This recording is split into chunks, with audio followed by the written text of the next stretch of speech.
Welcome back to Radio Entrepreneurs. I'm Jonathan Freedman, and our next guests up are Sue Van Hook, foundress and CEO of MycoBuoys, and Steve Butz, who's an inventor, MycoBobbers, and also the chief technology officer behind the products. Why don't you start off, Sue, by telling us a little bit about, well, perhaps your background, which I know we could spend a lot of time on, but the idea behind MycoBuoys. Well, thanks, Jonathan. It's really great to be back on Radio Entrepreneurs after visiting with Jeff a few months ago. So I've been spending time with the fungi for over 50 years in close relationship with them, listening to them and what they have to teach us humans about how to live on the planet, a little more lightly and a little more collaboratively. And that has led me through an academic career in teaching, but also to a company called Ecofriendly Design, short version Ecovative, where I was the founding mycologist and worked with a bunch of engineers to create mushroom materials. And they are the leading mushroom material country in the world right now. So part of that experience, I discovered that one of the properties we were learning from the fungi is that they are buoyant. And so given my childhood background of an island in Maine and my grandfather turning buoys on his lathe and lobstering with him, and then seeing the whole ocean convert to pretty carcinogenic plastics, which we didn't know at the time, but we now know. I would love to see the ocean healed again with earth-created, earth-friendly, earth-compatible products. And so hence MycoBuoys was founded 2 years ago. So MycoBuoys are entirely organic matter, as you said, fungi that is the environment is creating it, and it can help to clean up the ocean. So you're an environmentalist by way of using natural existing and probably accelerating the growth of fungi to help clean up the oceans. Is that the? Yes, and the fungi can't do it themselves, so they need a feedstock, and the feedstock is the carbon source for them to feed on as they bind it together and weave together a very void-filled matrix. And so the feedstock that I experimented with over many years was landed on hemp, and hemp we know is very marine resistant, so that made sense to me. So the feedstock for these buoys is hemp, a very fine particle hemp, and then the fungal mycelium, and that's basically it. And then Steve can talk to you about how we're coating them naturally. So enter Steve, an inventor and an educator as well, but tinkering mind. Tell us, Steve, about your development of the MycoBobbers. Well, this all starts with Sue's genius, really, of the MycoBuoy project. And I was teaching environmental science, and I taught her daughter, actually.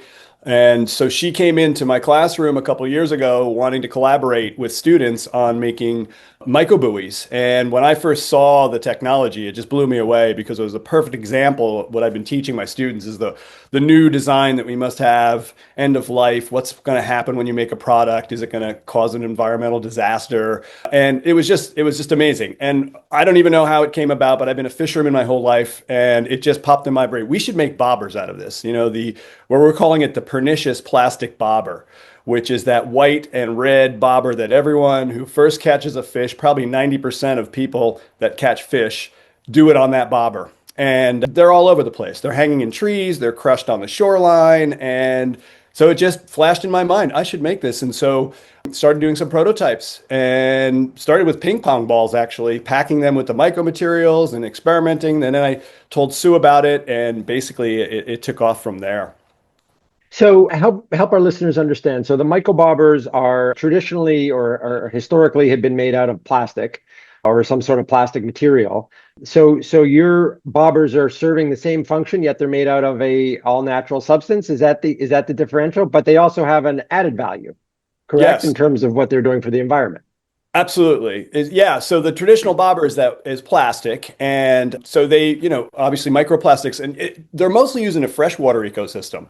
And there's been a lot of focus, which is worth it, on the oceans for plastics. But our freshwater lakes and rivers have also been impacted by microplastics. And that's kind of a new learning curve that we're seeing now with this plastic pollution showing up in freshwater ecosystems as well in the food chain. So these bobbers, they're called strike indicators. It bobs up and down. That's why it's called a bobber. When a fish bites on it, it's usually for bait fishing. Although we are developing varieties that are also used for fly fishing because they also use a smaller type of strike indicator. So that's something that we're developing as well. But any fishing hole you go to, you see these things hanging in trees. They're all over the place. And it's unfortunate because they last forever and then they just break down into those smaller particles that get incorporated into the food chain.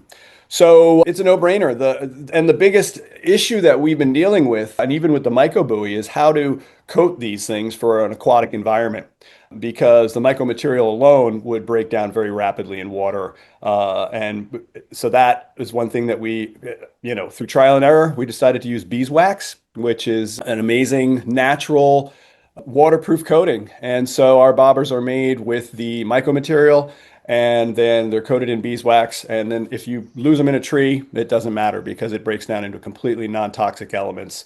And they're, 100% biodegradable. So what is the approximate, environment has an impact, but approximate useful life of it? And if one of these were to be left lakeside, how long would it take for it to break down? And I guess the positive side is the breakdown is ecologically friendly, but also environmentally positive in some respects in terms of what it does. So what is the approximate time frame versus a microplastic, traditional buoy, which, probably hundreds of years to actually break down if it does?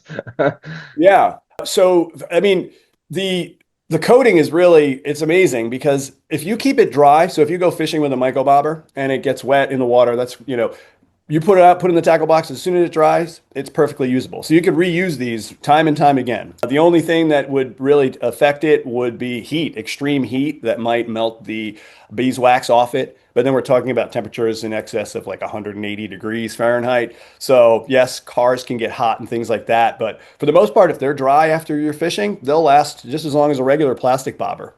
Now, I'm going to defer to Sue on the breakdown of the mycelium and how long that would take if it gets caught in a tree or it gets lost and it's floating along the shoreline, how long that would take. Sue, what do you think?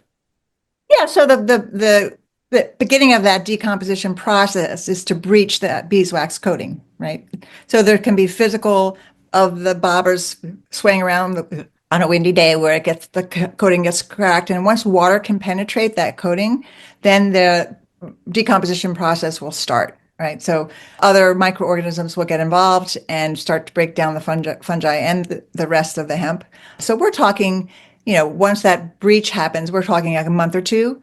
In the experimentation I've done over the last decade with the material, it's a surface to volume ratio issue. So I have a big buoy that's 65 liter in size that's decomposing in my garden right now just to see how long it takes, and it's still held its shape for over a year now. So it's the surface to volume ratio question.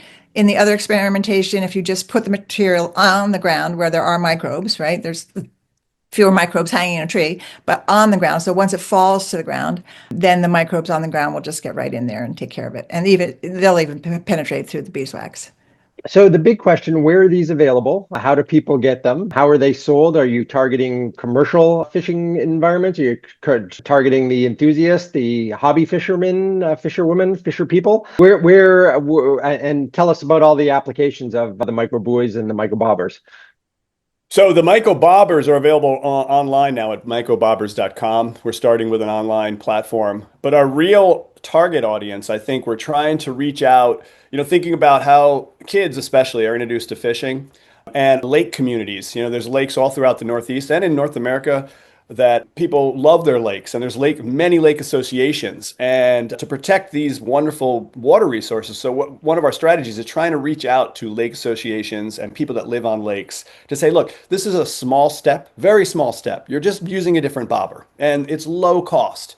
So it's just a shift in saying, you know what, I'm going to buy this bobber as opposed to the traditional plastic ones that you can get all over the place. And that, anyone that lives on a lake knows that these things are all over the trees and they see them. So it's kind of like we're just trying to get them. So our real target is trying to look at people that live in lakes, and hopefully it'll spread from there. It's, the tiniest thing, but that's what I've been telling my students all my career, small steps. You can't solve the whole world's problems with one product, but if you focus on one tiny thing, that could just make a difference, and then hopefully it'll snowball from there. So that's pretty much our strategy at this point. They are available online, but we're trying to make it a wider accessibility and just the knowledge of that these things exist, because really when you look at it, there are no other bobbers for the most part that are decomposable. It's amazing, really. I think there's one product that might be made out of cork, but then Sue can talk about the problems of cork. It's not on the same line of sustainability as what we have. Fantastic. Sue was just holding up, I think, a sample of three MycoBobbers. They're sold an initial 3-pack. Yes. And as you said, people can go to your website. If people want to learn more, give us your website again. If people want to learn more, talk to you about potentially acquiring a volume potentially for their association or for their community. Are you open to something like that? Oh, yeah, absolutely. mycobobbers.com and mycobuoys.com. They're both linked together. I mean, they're one and the same, really. And so that's the best way to get in touch with us, through our website. And yeah, we would love any kind of deal that we can make with getting these out there to the public and changing the way that people look at these water resources and what's going into them is really important to us. Fantastic. Really interesting stuff. Change happens one step at a time, as you said, and one foot in front of the other. Wish you tremendous success. Thank you for coming on in this hot summer season, which is probably your peak season for, packaging and shipping things out the door. Our guests have been Sue Van Hook, foundress and CEO of MycoBuoys, and Stephen Butz, inventor of MycoBobbers and chief technology officer. It's been a pleasure having you on Radio Entrepreneurs. Thank you so much for having us. Yeah, And thanks, Jonathan. we'll be right back with another segment on Radio Entrepreneurs.